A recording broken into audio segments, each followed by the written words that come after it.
Te presentamos Sentencias Colombianas a tu oído, un espacio inclusivo que cambiará tu manera de enterarte sobre las sentencias que están siendo emanadas por el máximo Tribunal de Justicia Ordinaria Colombiana en materia penal, pasando de un documento escrito a una escucha activa que puedes hacer mientras vayas ya sea de camino al trabajo, haciendo deporte, paseando a tu mascota o realizando la actividad que tú prefieras. La presente sentencia es la AP 1584 del 20 de marzo del 2024. El radicado es el 61609 y el magistrado ponente es el doctor Jorge Hernán Díaz Soto. En cuanto al asunto, la Sala de Casación Penal de la Corte Suprema de Justicia resolverá el recurso de apelación presentado por la defensa de Víctor Isidro.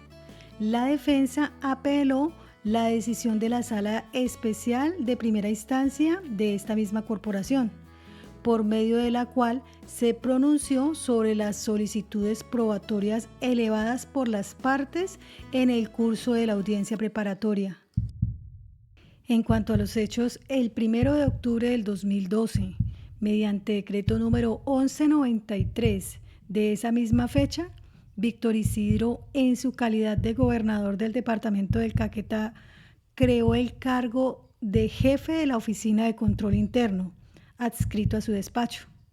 Para este empleo se establecieron los siguientes dos requisitos.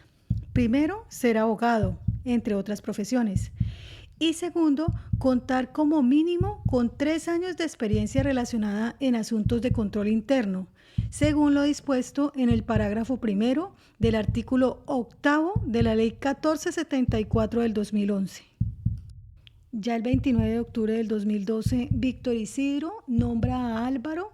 como jefe de la Oficina de Organización Interna de la Gobernación del Caquetá. Álvaro desempeñó este empleo hasta el 30 de septiembre del 2014, pese a que, a juicio de la Fiscalía, el funcionario no cumplía con los requisitos exigidos, ya que en la hoja de vida que presentó para tomar posesión en lo referido del cargo, no acreditó 3 años de experiencia relacionada con asuntos de control interno. Con respecto a los antecedentes procesales, el 17 de noviembre del 2016, la Fiscalía formuló imputación contra Víctor y esta diligencia se surtió ante un magistrado de la Sala Penal del Tribunal Superior de Bogotá con funciones de control de garantías. El 10 de junio del 2019, la Fiscalía General de la Nación acusó,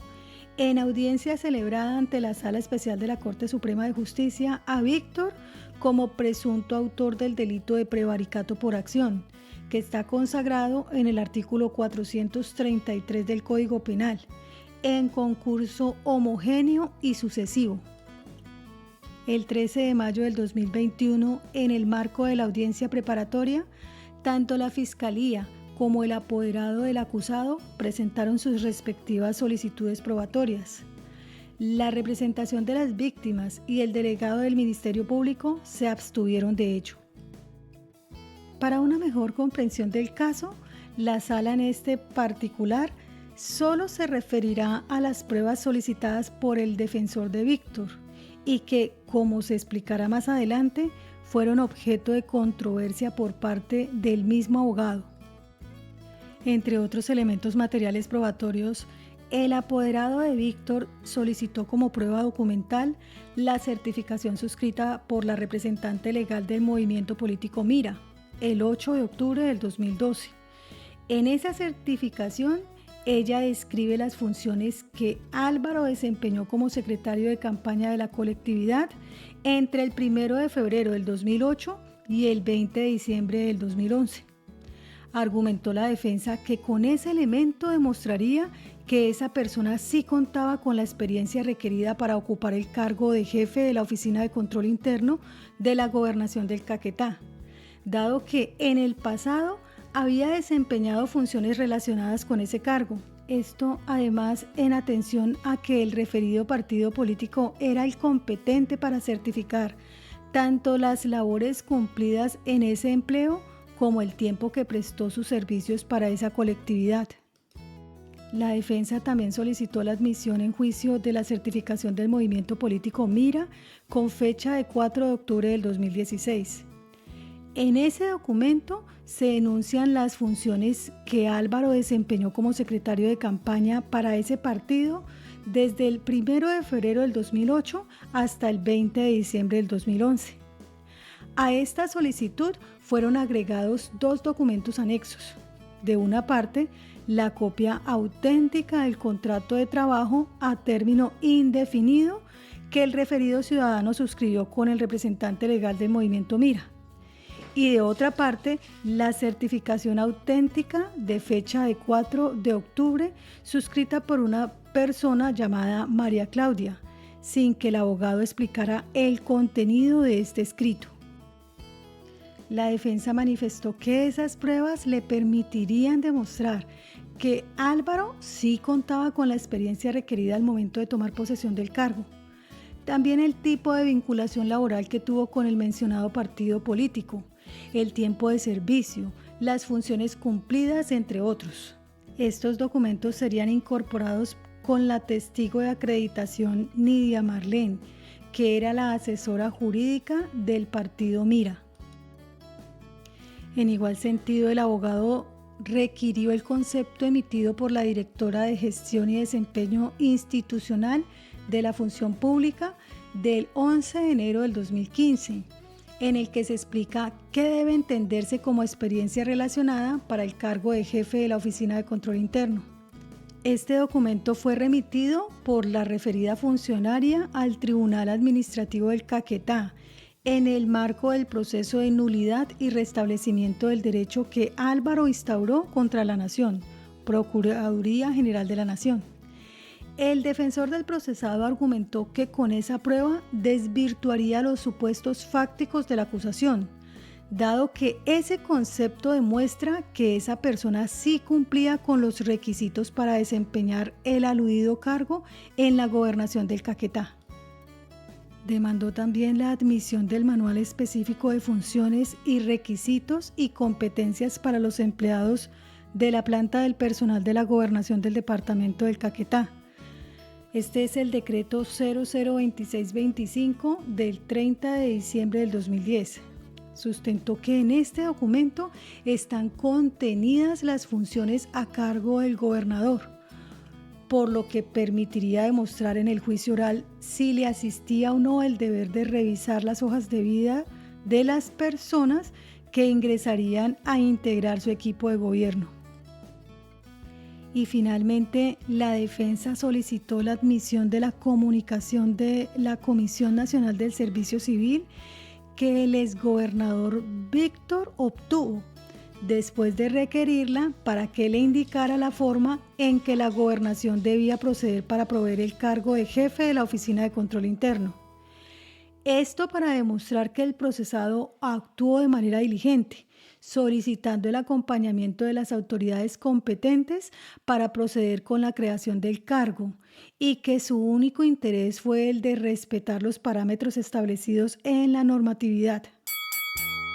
Procedamos a referirnos al auto apelado. El 1 de septiembre del 2022, la Sala Acuo resolvió mediante auto decretar varias de las pruebas solicitadas por las partes dentro del proceso penal seguido contra el exgobernador, pero también negó e inadmitió otras. Refirió de manera general que las pruebas documentales que tuvieran la calidad de documentos públicos podrán introducirse directamente por las partes en el curso de la audiencia del juicio oral, toda vez que gozan de presunción de legalidad, de conformidad con el artículo 425 de la Ley 906 del 2004.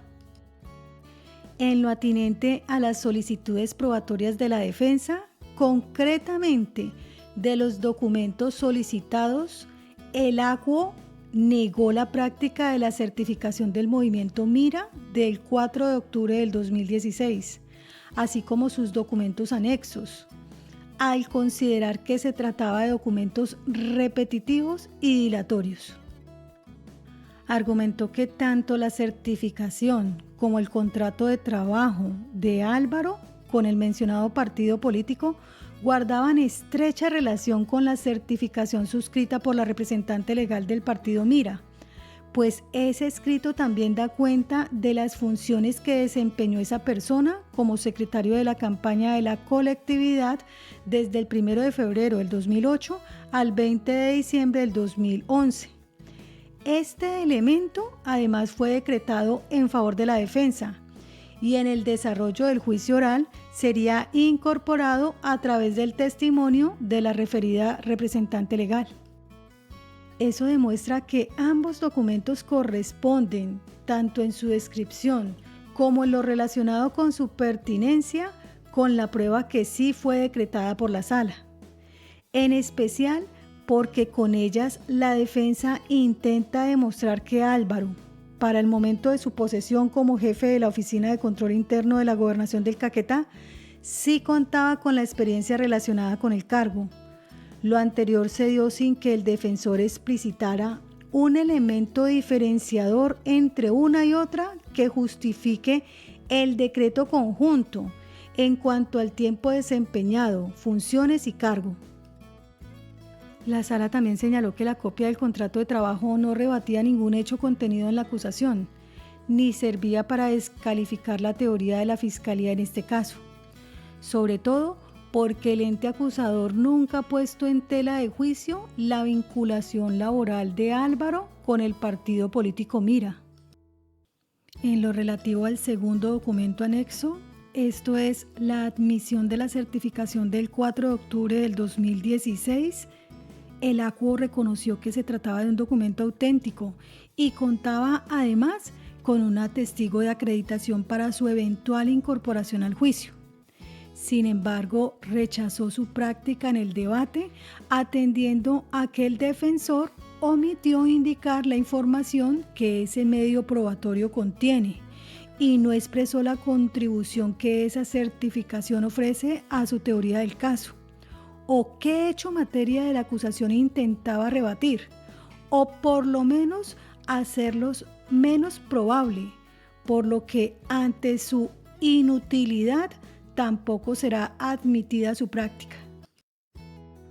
La sala también negó el concepto emitido el 11 de enero del 2015 por la directora de Gestión y Desempeño Institucional de la Función Pública. Reconoció que ese documento era público y resultaba pertinente para la teoría del caso expuesta por la defensa, pues desvirtuaría la tesis de la Fiscalía de que el señor Álvaro no cumplía con la experiencia requerida para ocupar el cargo de jefe de la Oficina de Control Interno de la Gobernación del Caquetá. No obstante, consideró que el defensor erró en la manera en que solicitó su práctica en el juicio, ya que por tratarse de un concepto, esto es, de un escrito de carácter declarativo, su introducción debía hacerse a través de la prueba testimonial, a pesar de haber sido emitido por una funcionaria pública, toda vez que contiene un estudio y o análisis referido a la experiencia relacionada.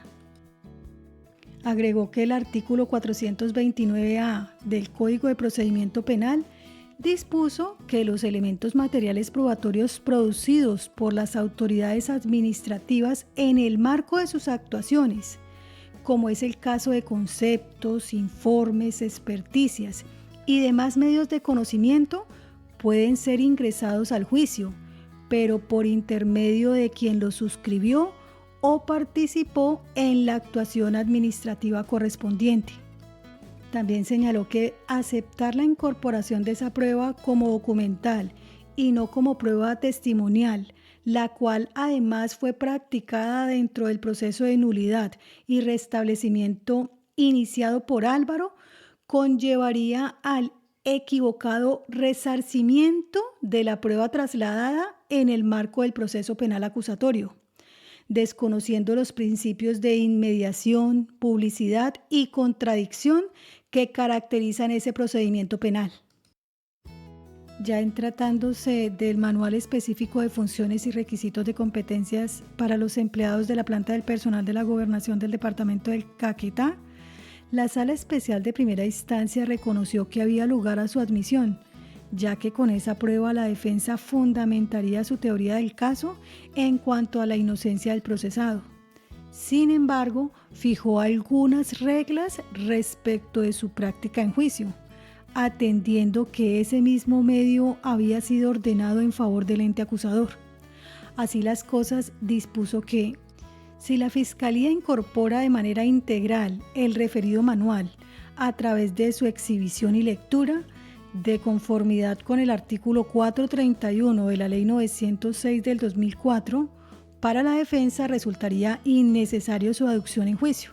pues podría utilizarlo para los fines que estime pertinentes, como interrogar a su respectivo testigo de acreditación si existiera. Por el contrario, si el delegado fiscal solo verbaliza parcialmente el contenido del manual, la defensa del exgobernador podría introducir, a partir de su lectura, los apartes no referidos por su adversario, apartes que resulten de interés acorde con el criterio de pertinencia autorizado por la Sala en beneficio de su teoría del caso. Finalmente, la Sala consideró que la comunicación de la Comisión Nacional del Servicio Civil, brindada al acusado el 23 de julio del 2012, resultaba pertinente, ya que probaría que el entonces gobernador obró diligentemente, respetando los parámetros establecidos en la normatividad legal vigente, razón por la que admitió su práctica durante el juicio, aunque no especificó la manera como podría ser introducido, ya fuera directamente o por medio de un testigo de acreditación. Centrémonos ahora en lo que respecta al recurso de reposición y apelación. El 2 de noviembre del 2021, en el marco de la audiencia en la que el ACUO se refirió a la parte resolutiva del auto que atendió las solicitudes probatorias de las partes, el abogado de confianza del procesado interpuso recurso de reposición y en subsidio apelación contra esa decisión.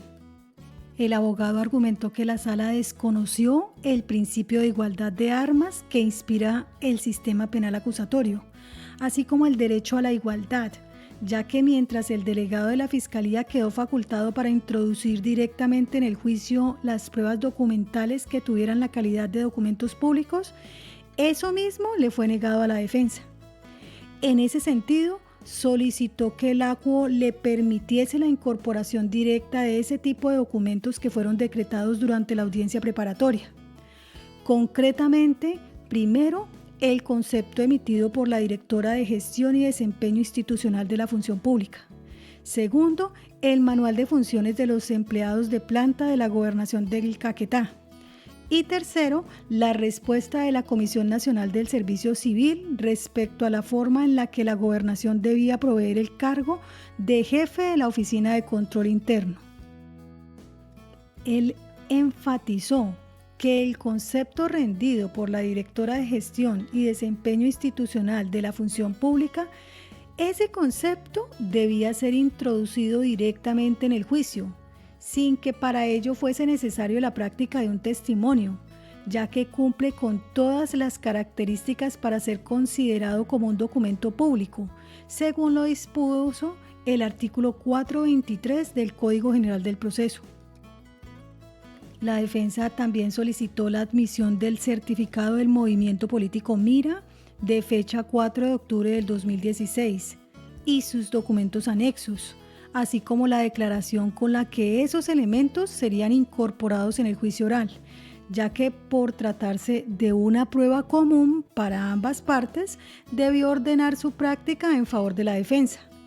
en especial porque con ella demostraría la inocencia del acusado, mientras que la Fiscalía haría lo contrario. Y finalmente agregó que la Sala debió actuar de la misma forma como lo hizo respecto del decreto del Manual de Funciones de los Empleados de Planta de la Gobernación del Caquetá, pues atendiendo que este medio probatorio había sido solicitado tanto por la Fiscalía como por la defensa,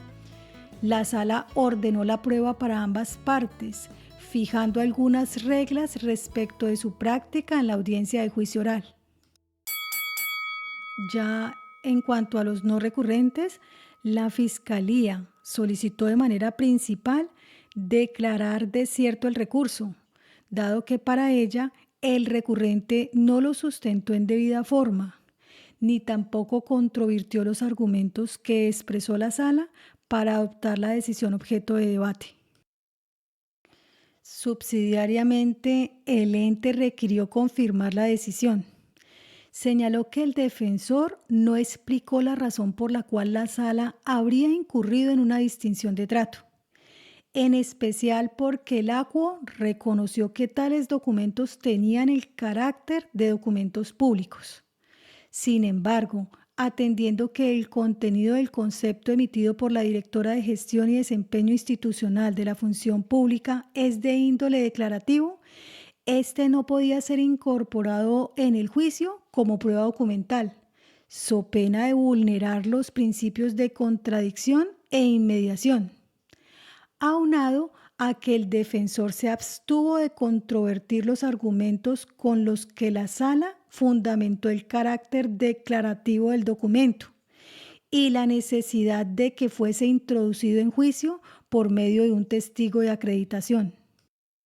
Igualmente, la Fiscalía resaltó que los elementos que la sala negó por considerar repetitivos tenían relación directa con otra prueba ordenada por la defensa y no a la Fiscalía, como lo adujo el recurrente, concretamente con la certificación suscrita por la representante legal del MIRA. Esto sin que además el abogado controvirtiera esa determinación. La representante de víctimas solicitó confirmar la decisión acogiéndose a los argumentos expresados por la Fiscalía, mientras que el delegado del Ministerio Público se abstuvo de pronunciarse respecto de la solicitud del recurrente, a fin de conservar su postura ecuánime durante el trámite. Procedamos a escuchar la decisión que resolvió el recurso de reposición y concedió la apelación. El 27 de abril del 2022, la Sala Especial de Primera Instancia no repuso la providencia cuestionada por el defensor del procesado y, en consecuencia, concedió el recurso de apelación ante la Corte Suprema de Justicia en el efecto suspensivo. Fundamentó su decisión en los siguientes argumentos. En primer lugar, aclaró que no impidió el acceso directo a juicio del Manual de Funciones de los Empleados de Planta de la Gobernación del Caquetá. Todo lo contrario, reconoció su calidad de documento público y fijó algunos parámetros previendo si la Fiscalía lo verbalizaba integral o parcialmente, con el fin de que la defensa lo pudiese utilizar de la manera más próxima a su estrategia de defensa. En segundo lugar, reconoció que si bien no fue expresa respecto a la manera como la comunicación de la Comisión Nacional del Servicio Civil de fecha 23 de julio del 2012 debía ser introducida en el juicio oral, en la parte general de la providencia recurrida explicó que los documentos públicos decretados como prueba, independientemente si correspondían a las solicitudes probatorias de la Fiscalía o de la defensa, podrían ser ingresados directamente durante la audiencia de juicio por la parte interesada, sin que entonces hubiese vulnerado principios característicos del sistema penal acusatorio o las garantías fundamentales del acusado, pues se insiste, desde el inicio del proveído se dejó sentada la forma en que serían incorporados los documentos públicos decretados en juicio. En tercer lugar, expuso que el defensor no brindó ninguna argumentación para concluir que la certificación del movimiento político MIRA de fecha 4 de octubre del 2016 y sus respectivos anexos se diferenciaban de la prueba decretada previamente a su favor y que, a juicio de la sala, resultaban ser similares. Es decir, la falta de motivación le impidió al juez de primera instancia advertir la necesidad de su incorporación al juicio, que demostrara una disparidad entre una y otra y que su pertinencia para la teoría de la defensa llevara a la Corte a tomar una decisión diferente. También afirmó que no era cierto que la negativa de esas 3 solicitudes probatorias se debiera a que esos mismos elementos ya habían sido decretados en favor de la Fiscalía, sino que esa determinación se adoptó porque guardaban relación con una prueba anterior admitida al mismo defensor, las cuales son la certificación suscrita por la representante legal del MIRA, que describe las funciones desempeñadas por Álvaro como secretario de campaña, aunado a que el defensor no sustentó por qué esos escritos resultaban diferentes al documento que sí fue aceptado practicar en juicio. Y finalmente, como cuarto lugar, advirtió que el recurrente no controvirtió las razones que llevaron a concluir que el concepto de la directora de gestión y desempeño institucional de la función pública, ese documento era un documento público, pues si bien requirió que los documentos públicos recibieran un mismo trato por parte del ACUO, olvidó atacar las razones de la Corte para abstenerse de conceder la prueba. No se encuentran argumentos para volver a examinar la pertinencia de la prueba controvertida y por lo tanto se mantendrá incólume la decisión objeto de reproche. Ya frente a las consideraciones, la Corte delimita su competencia y en cuanto al problema jurídico, inicia con unas cuestiones a resolver, en donde primeramente se abordará los siguientes temas. Primero, la relevancia del principio de igualdad de armas en el sistema penal acusatorio. Segundo, las particulares que rigen el decreto de pruebas de interés común para las partes. Y tercero, las reglas que operan respecto de la introducción al juicio de los documentos públicos declarativos, para por último resolver el caso en concreto.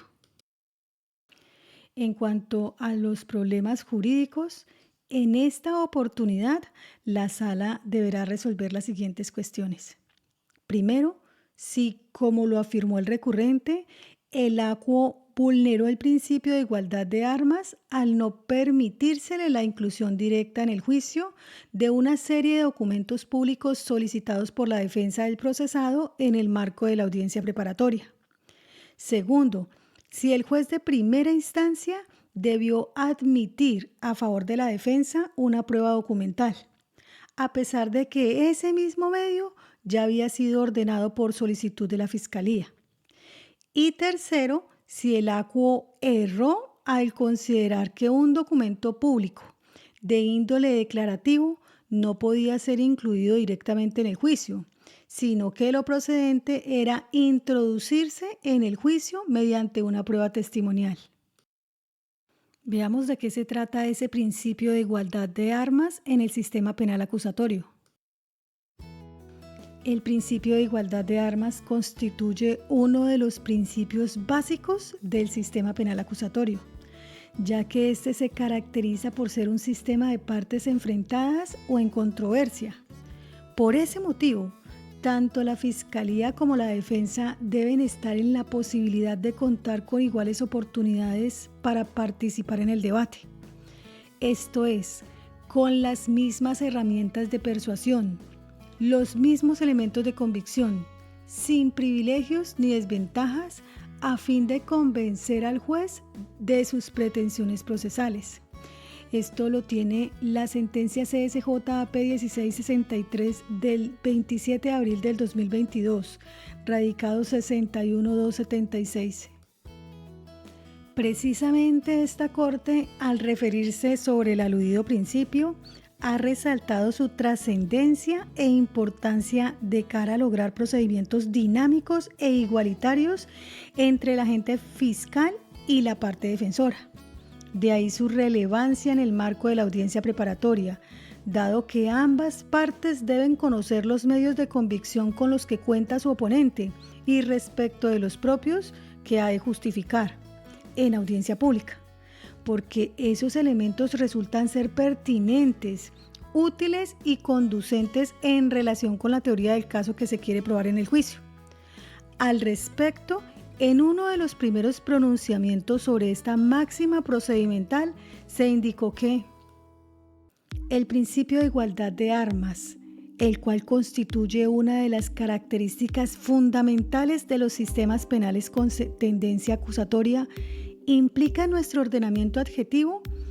que la defensa debe estar en posibilidad de conocer los elementos de convicción con que cuenta la Fiscalía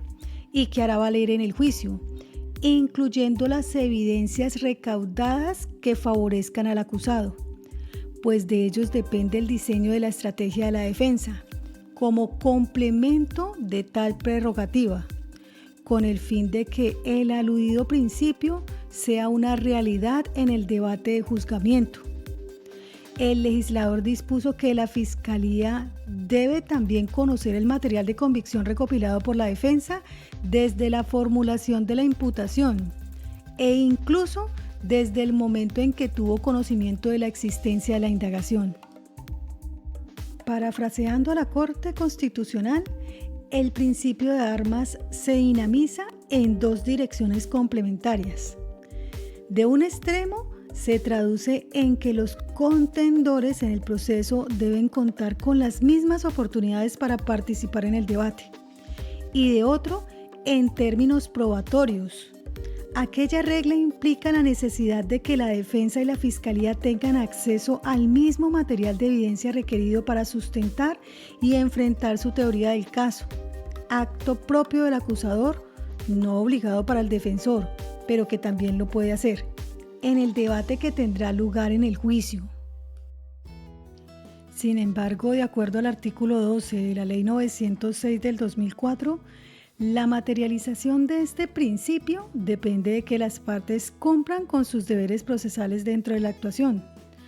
Por eso, la inobservancia de tan elementales compromisos no puede ser razón para que posteriormente alguna de las partes en controversia alegue una diferenciación de trato por parte de la autoridad judicial.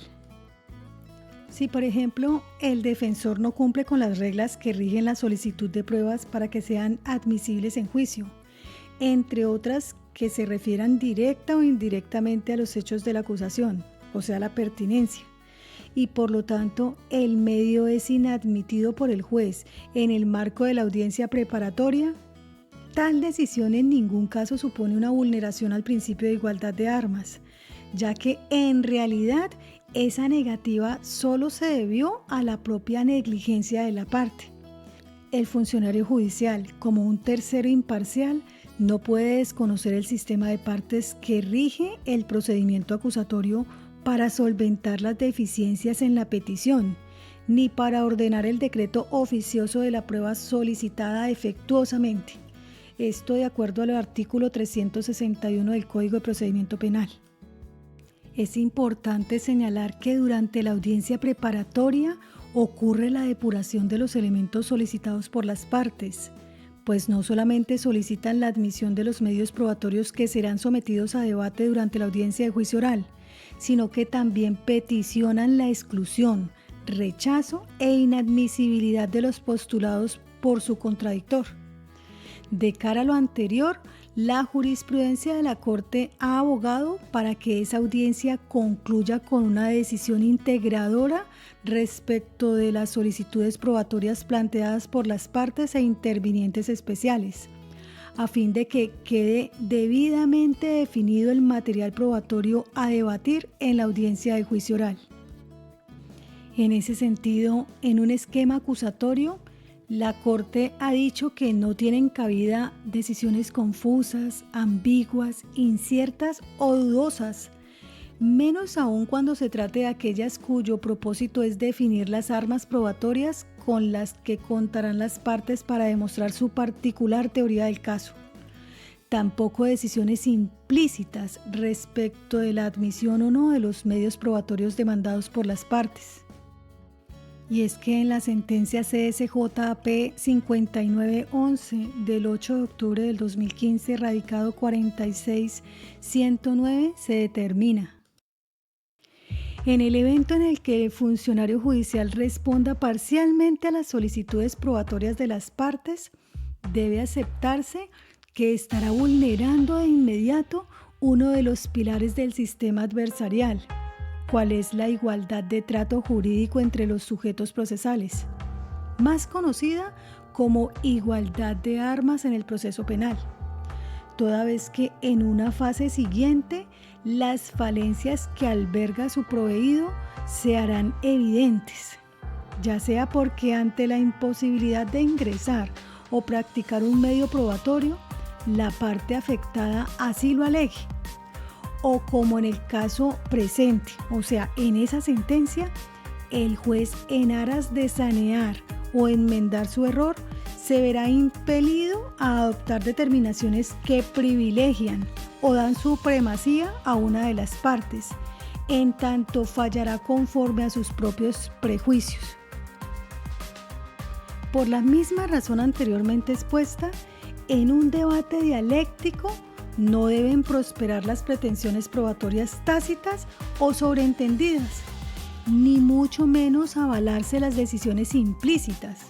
pues tanto las unas como las otras, en últimas, son nugatorias de la facultad de confutar o, si se lo prefiere, violatorias del derecho a controvertir e impugnar.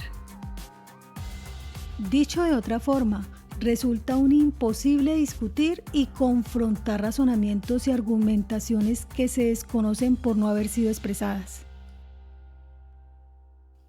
Así las cosas, es claro que el principio de igualdad de armas permite a las partes intervinientes solicitar al juez la admisión de aquellos elementos materiales probatorios que pretenden llevar a juicio en apoyo de su teoría del caso en igualdad de oportunidades,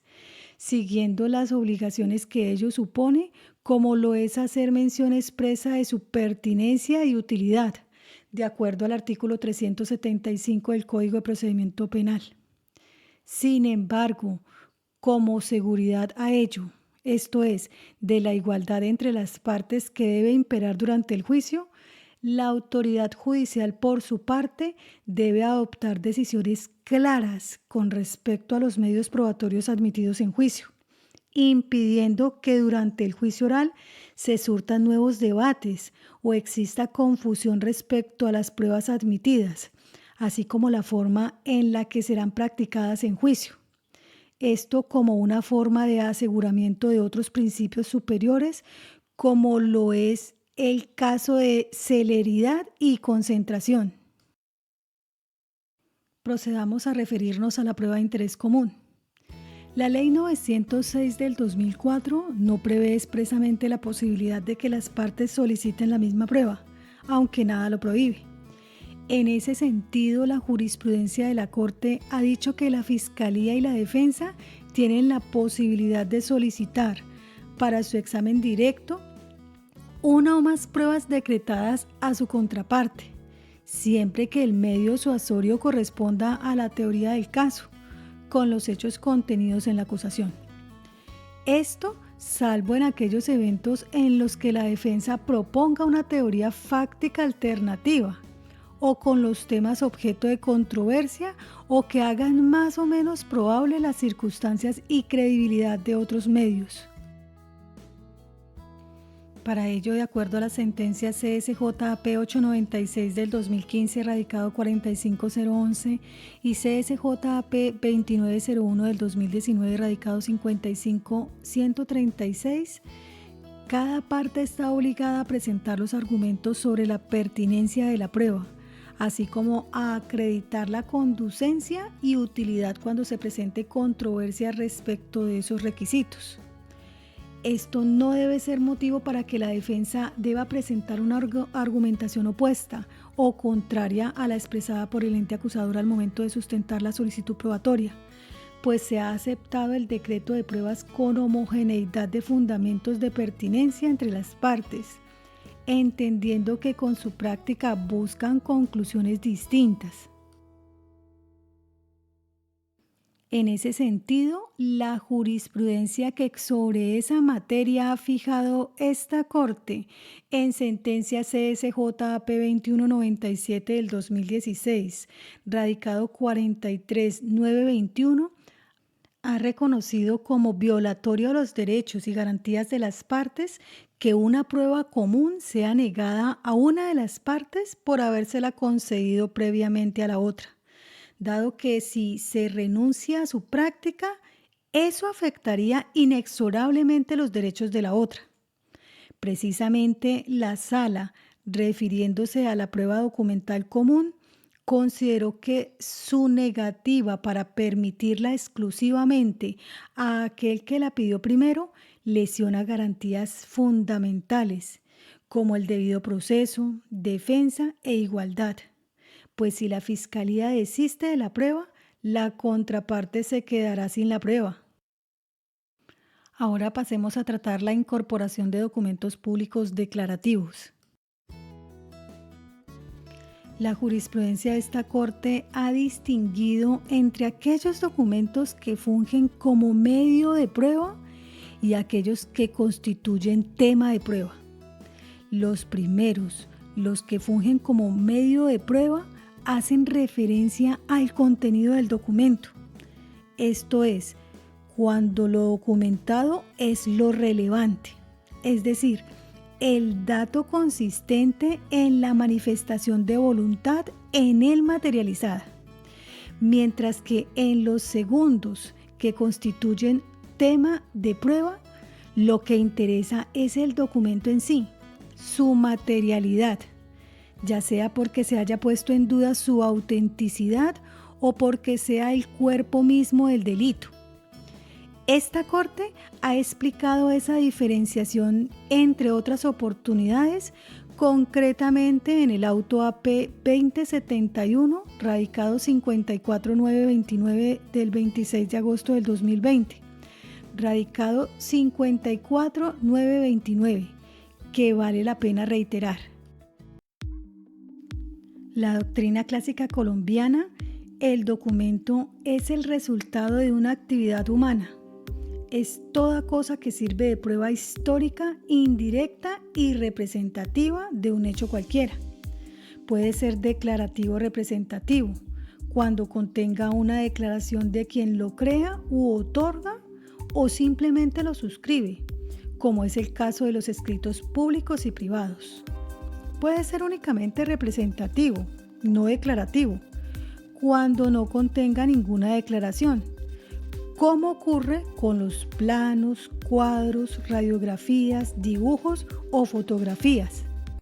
Este es extraído del libro Compendio de la Prueba Judicial, tomo 2, página 173 de Davis Echandía. Por su parte, trayendo a colación el libro Tratado de la Prueba Penal en el Sistema Acusatorio Adversarial de Eduardo Hauchen, en Buenos Aires 2017, en su página 483, en tratándose de documentos, es preciso diferenciar el documento como medio de prueba del documento como objeto de prueba. Es un documento medio de prueba en el proceso cuando sirva en virtud de los actos o hechos en él contenidos y representados. En este caso es lo documentado lo relevante, o sea, el dato consistente en la manifestación de voluntad en él materializada. Y es un documento objeto de prueba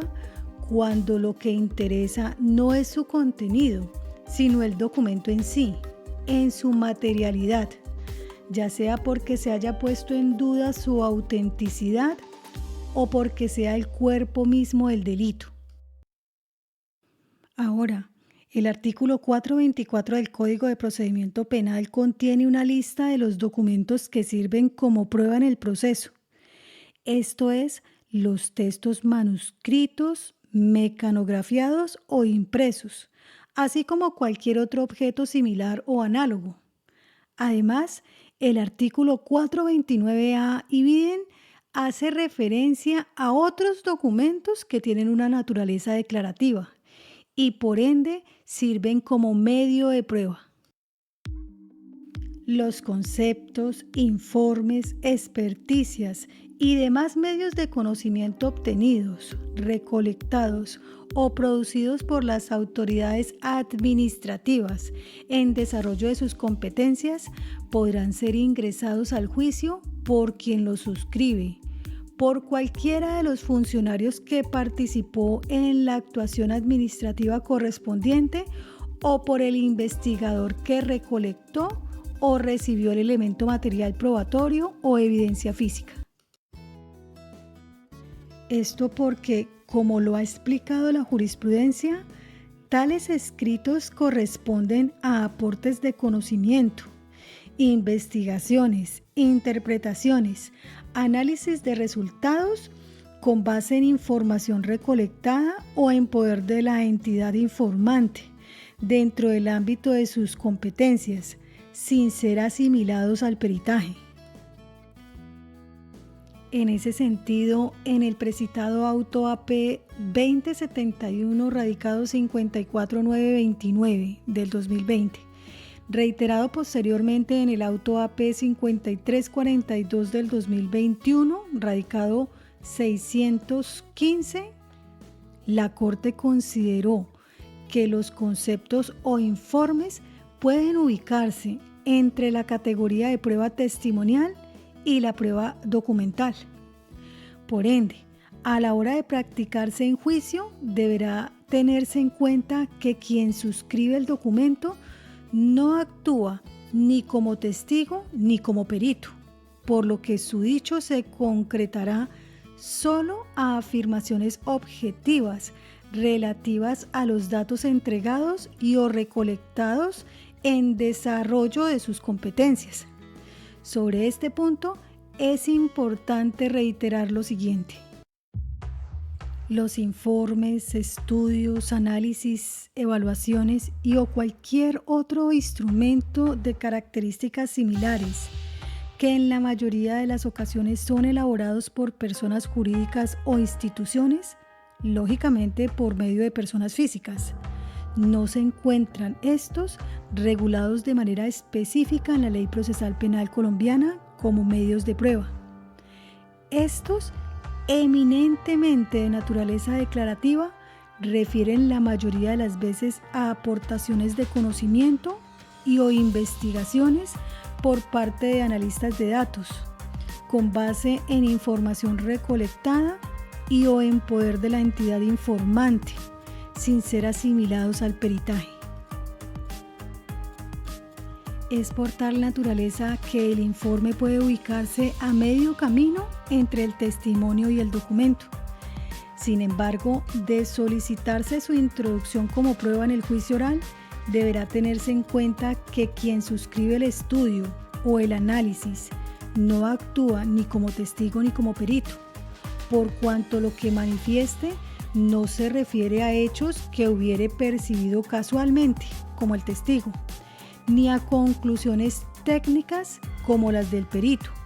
sino solo a afirmaciones objetivas relativas a los datos entregados y o recolectados para la actividad encomendada. Igualmente, la Corte ha indicado que la incorporación al juicio de estos documentos de índole declarativa está sujeta esa incorporación a las reglas comunes a la incorporación de documentos de los artículos 426, 429, 429A, 431 del Código de Procedimiento Penal. No debe olvidarse que los documentos que gozan de presunción de autenticidad, como lo son entre otros los de carácter público, no requieren testigo de acreditación para su introducción al juicio oral, de conformidad con el artículo 425 de la Ley 906 del 2004. Así lo ha explicado la jurisprudencia en este tribunal. La Corte juzga necesario reconsiderar parcialmente ese criterio y retomar de nuevo aquel según el cual el testigo de acreditación solo se torna indispensable para introducir al juicio oral los documentos sobre los cuales no recae la presunción de autenticidad a la que se refiere el artículo 425 de la Ley 906 del 2004. De tal manera que aquellos que gozan de esa presunción de autenticidad pueden ser ingresados directamente por la parte interesada. Ese es el lógico y justo alcance que debe atribuirse tanto al literal del numeral quinto del artículo 337 de la Ley 906 del 2004, como al artículo 63 de la Ley 1453 del 2011, porque si la finalidad del testigo de acreditación es demostrar la autenticidad del documento, no tiene ningún sentido hacerlo cuando el mismo documento goza de esa presunción. Esta tiene como implicación que se invierta la carga de la prueba, de modo que será la otra parte a quien le corresponderá desvirtuarla, si considera que la escritura es falsa total o parcialmente. Siguiendo estas reglas, en el precitado auto AP 5342 del 2021, radicado 615, la Corte consideró que el concepto rendido por el Ministerio de Hacienda y Crédito Público relacionado con aspectos normativos de la comercialización de licores respecto del manejo del arbitrio rentístico de licores en Nariño tenía la calidad de prueba documental. Además, dado que provenía de una entidad pública y por ende se presumía auténtico, podía ser introducido directamente al juicio, sin necesidad de testigo de acreditación. Así lo argumentó la Corte en esa oportunidad. Los conceptos e informes provenientes de las entidades de derecho público en desarrollo de sus competencias, esos conceptos tienen en la ley procesal colombiana la categoría de documentos, siendo válida su utilización en el proceso penal como prueba, de acuerdo a las reglas fijadas por el Código de Procedimiento Penal. En cuanto a la incorporación de estos, siguiendo la línea jurisprudencial de la Sala, se podrá realizar de manera directa por la parte interesada, sin necesidad de un testigo de acreditación, al tratarse de un documento público sobre el cual recae la presunción de autenticidad. De este modo, a juicio de esta Corte, la incorporación en juicio de los documentos públicos declarativos no dependerá de un testigo de acreditación, sino que podrá hacerse de manera directa por el interesado, dado que están amparados por la presunción de autenticidad. Finalmente, ha de aclararse que si bien es cierto que en el sistema penal acusatorio no es viable la figura de la prueba trasladada, en la medida que ese tipo de pruebas, o sea, la trasladada, impide la materialización de los derechos previstos en el artículo 16 de la Ley 906 del 2004, en el evento en que la Fiscalía o la Defensa pretendan servirse de declaraciones, dictámenes periciales, documentos o cualquier otro medio de prueba que obre en otro proceso, deberá agotarse el respectivo trámite de descubrimiento, además de cumplir con las exigencias de explicación de pertinencia, solicitud, etc. Precisamente, en la decisión CSJAP del 2015, radicado 46153, reiterada posteriormente en la sentencia CSJSP 5461 del radicado 5495 del 1 de diciembre del 2021, la Sala anotó que, en cuanto a las pruebas practicadas en otros trámites, debe considerarse que en el sistema arreglado en la Ley 906 del 2004 no opera la figura de la prueba trasladada. Así, si una parte considera pertinentes los medios de prueba usados en otra actuación, debe agotar los trámites atinentes al debido proceso probatorio. A manera de ejemplo, si en el otro proceso declararon testigos, debe solicitarlos como prueba para que su contraparte tenga la posibilidad de ejercer a cabalidad los derechos de contradicción y confrontación. Si el testigo no puede ser ubicado, falleció o se encuentra en alguno de los presupuestos del artículo 438, la parte interesada debe sustentar la causal excepcional de admisión de prueba de referencia. Si pretende aducir como prueba un documento o una evidencia física utilizado con el mismo fin en un proceso diferente, debe cumplir con el deber de autenticarlos. Lo anterior sin perjuicio de la obligación de cumplir todos los requisitos generales para la admisión de la prueba. Descubrimiento, solicitud de decreto a partir de la explicación clara y concisa de la pertinencia, etc. En todo caso, la parte que pretende que se decrete como prueba este tipo de información debe cumplir con la carga de explicar su relación con los hechos relevantes para la decisión que debe tomar el juez, en los términos previstos en el artículo 375 de la Ley 906 del 2004. Ahora sí, ya pasemos al análisis del caso en concreto. Recordemos que el recurrente alegó la presunta vulneración del principio de igualdad de armas, pues según él, el acuo le impidió la incorporación directa de 3 documentos públicos, posibilidad que sí le fue permitida a la Fiscalía. Frente a ese reparo, la Sala de Casación Penal de la Corte Suprema de Justicia encuentra lo siguiente. En primer lugar, se tiene que la Sala Acuo inadmitió el concepto emitido por la Directora de Gestión y Desempeño Institucional de la Función Pública. Indicó que se trata claramente de un documento público, que además resultaba pertinente en cuanto a los hechos objeto de acusación. Sin embargo, atendiendo a que su contenido es declarativo, consideró que esa información debió ser introducida en el juicio a través de prueba testimonial. Lo contrario, según dijo la Sala, supondría el equivocado renacimiento de la prueba trasladada en desconocimiento flagrante de los principios de inmediación, publicidad y concentración,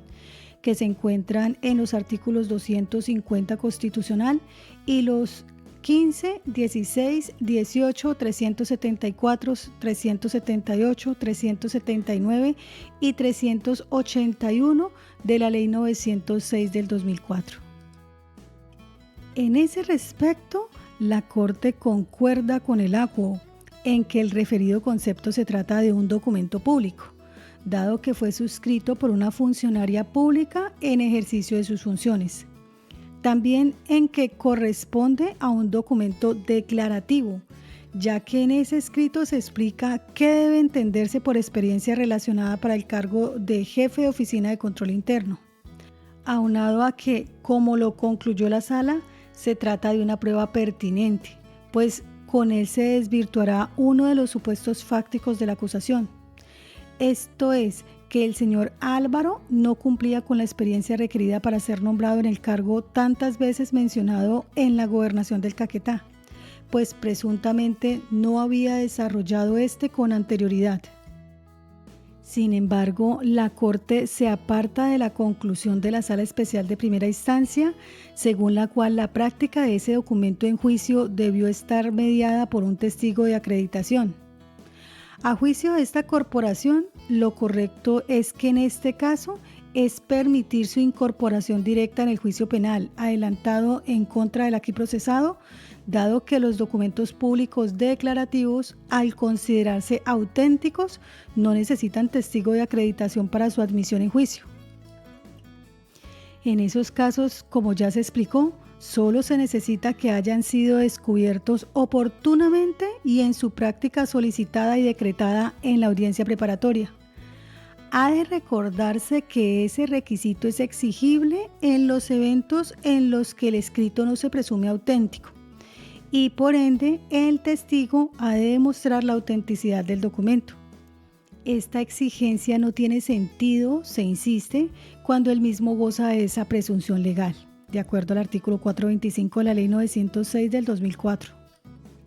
Para la Corte tampoco es de recibo el argumento expresado por el acuo de que admitir la práctica de esa prueba documental acarrearía el renacimiento de la prueba trasladada en el sistema penal acusatorio, con las implicaciones que ello tiene de cara a los principios de contradicción e inmediación que caracterizan ese procedimiento. Sin embargo, ello no es así, en la medida que nada obsta para que durante el juicio penal puedan utilizarse las pruebas practicadas en otros juicios, siempre que se cumplan los requisitos generales para la admisión de la prueba. Esos requisitos se cumplieron en este caso, pues la defensa del procesado descubrió el medio probatorio en la oportunidad indicada. También solicitó su práctica, explicando con suficiencia la pertinencia del medio en el marco de la audiencia preparatoria, al punto que la propia sala reconoció su valor suasorio de cara a los hechos objeto de acusación. Es importante reiterar que no es necesario contar con un testigo de acreditación, toda vez que, como arriba se explicó, en este tipo de documentos opera la presunción de autenticidad, lo que permite su introducción directa sin el apoyo de un testimonio. Así las cosas, para la Corte se revocará parcialmente la decisión que negó la admisión del concepto emitido el 11 de enero del 2011 por la directora de Gestión y Desempeño Institucional de la Función Pública, y en su lugar se admitirá en el curso de la audiencia de juicio oral ese medio probatorio, el cual podrá ser introducido directamente por la defensa sin necesidad de testigo de acreditación. En segundo lugar, la corporación no encuentra vulneración alguna al principio de igualdad de armas en relación con el Manual de Funciones y Requisitos y Competencias para los empleados de planta de la Gobernación del Departamento del Caquetá. Obsérvese que por tratarse de una prueba documental común, esto es, de interés para la Fiscalía y la defensa del acusado, la Sala Especial de Primera Instancia acertó en ordenarlo a favor del procesado,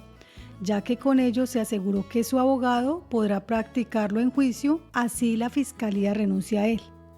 Además, fijó 2 reglas que aseguran las garantías del procesado, así como la celeridad del trámite. Pues en el caso de que la Fiscalía incorpore integralmente el referido documento, la defensa no deberá hacer lo mismo, aunque eso no le impide utilizarlo para los fines que estimen pertinentes. Por el contrario, si el agente fiscal solo refiere algunos apartes de ese decreto en ese evento, la defensa podrá introducir a través de su verbalización apartes ajenos a los aducidos por su adversario, que resulten de interés, acorde con el criterio de pertinencia autorizado por la sala, en beneficio de su teoría del caso. Ahora, en la decisión recurrida se anotó que con el aludido medio probatorio, la defensa podría interrogar a su respectivo testigo de acreditación si existiera. Tampoco indicó expresamente la posibilidad de que este documento, atendiendo su carácter público, pudiese ser introducido en juicio directamente sin necesidad de un testigo de acreditación. En ese sentido, debe decirse que esa alusión no supuso que el medio fuese inadmitido por falta de testigo de acreditación que sirviera para la autenticación del mismo.